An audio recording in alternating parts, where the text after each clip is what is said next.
Through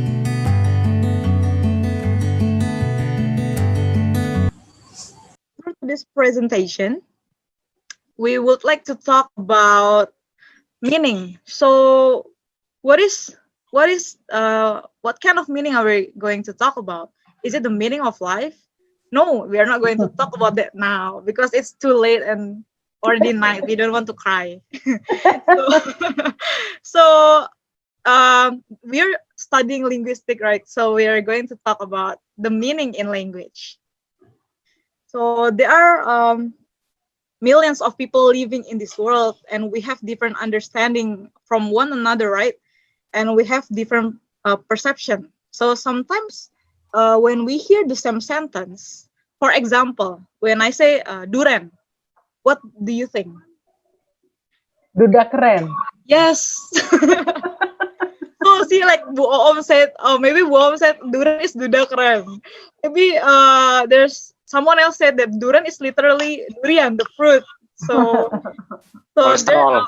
Yes, cholesterol, maybe cholesterol and stuff like that. The king of fruits. Depends on our own perception. So this is what we are going to talk about. Language or English is not just about syntax, but we have to talk about context too, which is meaning. So in order for a language to fulfill its communicative function, utterances must also convey a message. They must have content, which we call as meaning.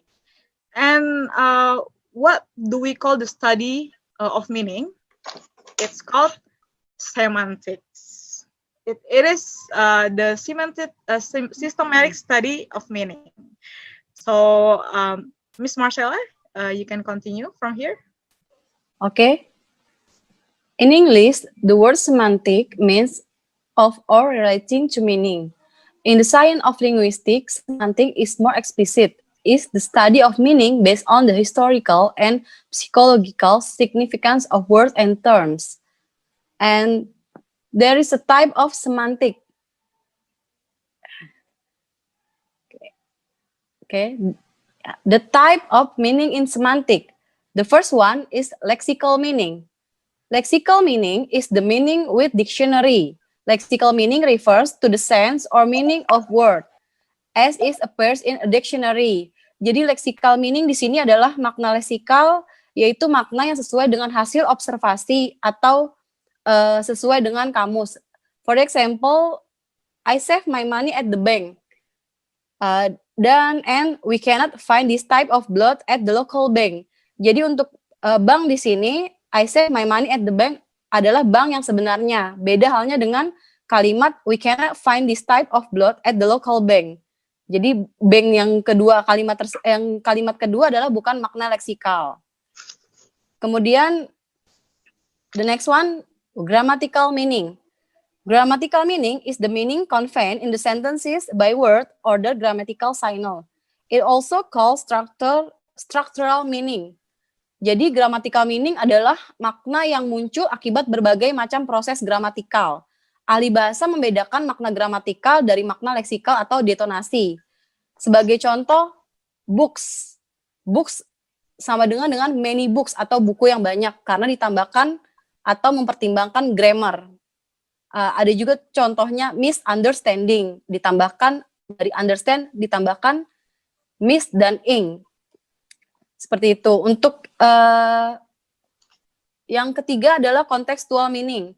Contextual meaning are the meaning of the lexeme of words they are in one context. Jadi makna kontekstual ini makna yang dihasilkan dalam hubungan sebuah kata dengan konteksnya. Dan untuk memaknai sebuah kalimat secara kontekstual harus dimengerti terlebih dahulu konteks kalimat yang diucapkan. For the example is, you are buffalo. All you can do just sleeping and eating. Jadi buffalo di sini yang dimaksud adalah bukan sekedar buffalo kerbau. Jadi buffalo di sini adalah menggambarkan seseorang yang kerjaannya itu malas, hanya tidur dan makan. Itu bisa juga diterapkannya, penggunaannya banyak diterapkan dalam ambigu. Kemudian untuk selanjutnya adalah referential and non-referential meaning. Referential meaning is the meaning of words directly relates with the reference. Jadi memiliki referensi atau acuan. Sebagai contoh, table and chair. Kemudian ada juga weather and raining. Untuk non-referensial adalah sebaliknya. Jadi acuannya tidak menetap. Dalam hal ini preposisi atau konjungsi memiliki tugas yang sama akan tetapi berbeda maknanya. Kemudian conceptual and association meaning. Conceptual meaning is the literal or core sense of a word. Konseptual adalah inti dari sebuah kata, disebut juga dengan denotasi. Contohnya, horse has a 4 legs. Nah, sesuai dengan denotasinya, horse has a 4 legs berarti kuda mempunyai 4 kaki. Yang selanjutnya association meaning di sini adalah refers to the particular quality or characteristics beyond the denotative meaning that people commonly think of. Jadi correct dan incorrectly. Contohnya associative meaning red. Red itu merah menggambarkan keberanian. Kemudian white. White atau putih identik dengan suci atau bersih. Kemudian ada denotative and connotative meaning. Denotative is original of meaning, similar of lexical meaning. Dan connotative another meaning or additional to denotative meaning. Jadi hampir serupa tapi yang membedakan adalah kalau untuk sebagai contoh dari denotative the star twinkle in the sky. Untuk konotatifnya there was a twinkle in her eyes wherever he smiled. Jadi ada makna makna denotatif di sini ditambahkan. Kemudian terakhir word and term. Word and term, word is a lexical meaning, denotative meaning, and conceptual meaning. And term is the third of meaning. Jadi kalau word seperti yang kita ketahui, word adalah merupakan kata ya, seperti match, speak, dan sebagainya. Kemudian untuk term di sini, term adalah istilah yang digunakan. Sebagai contoh, there's a linguistic, manufacture, integral, and etc. Okay, I think enough. And for the next material, we'll be present with Mr. Fajrul. Thank Please, you, Mr. Fajrul. Thank you, Miss Marcella.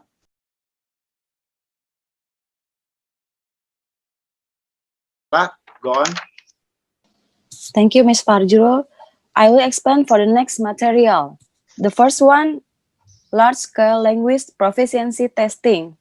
A communicative test need to meet some rather stringent criteria. It's hard to test for grammatical, discourse, social-linguistic, illusionary competence, as well as strategic competence.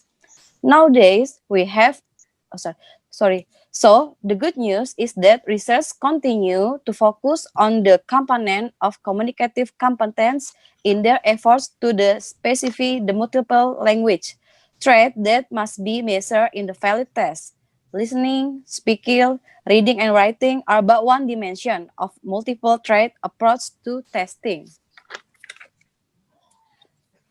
At the present time, designers of the large-scale language tests are still struggling with the sum of Beckman's criteria, but some progress has been made tests such as TOEFL. TOEFL include performance on all 4 skills, interactive response technique, and improved text requiring pragmatic, discourse, and sociolinguistic competence in order to accurately response. The second one, next slide please. Authenticity.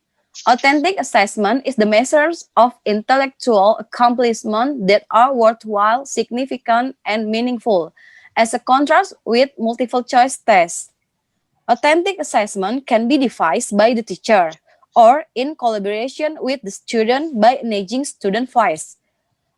A second and currently not unrelated current issue in language assessment is authenticity.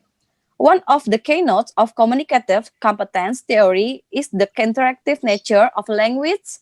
User of language creatively interacts with other people as well as with the test, including test item. Simply put, the means that tests have to involve people in actually performing the behavior they want to measure. Number 3. Next slide, please. Perform-based assessment. Perform assessment is one alternative to traditional method of testing student achievement.